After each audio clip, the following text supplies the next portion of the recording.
All right, y'all, we are officially past the due date.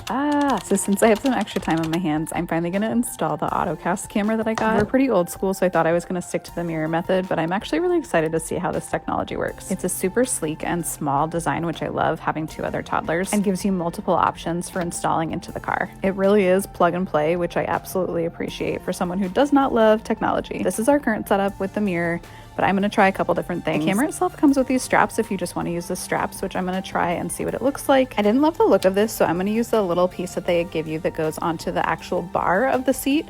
This feels super secure, and it's one less thing for my toddler to pull on from the back seat behind. The camera also has the ability to swivel, so you can change the angle really easily to see baby better. I wanted to be sure to leave the mirror up too, because I love that babies like to look at themselves to make them happy. Here's what it looks like. It's super small, almost unnoticeable, honestly, and just a cute little owl face. So when you're ready, turn on your car, go into your CarPlay, and then it has a couple different prompts. You'll actually see this kind of new CarPlay view, and then you'll want to click on the camera that is in the upper right-hand corner of your screen, and voila, it's super easy. You'll see that I'm going in and changing the view so I can see baby better. Come anytime now, baby, because we are 40 and 3, and I am ready. Check it out in the orange cart below.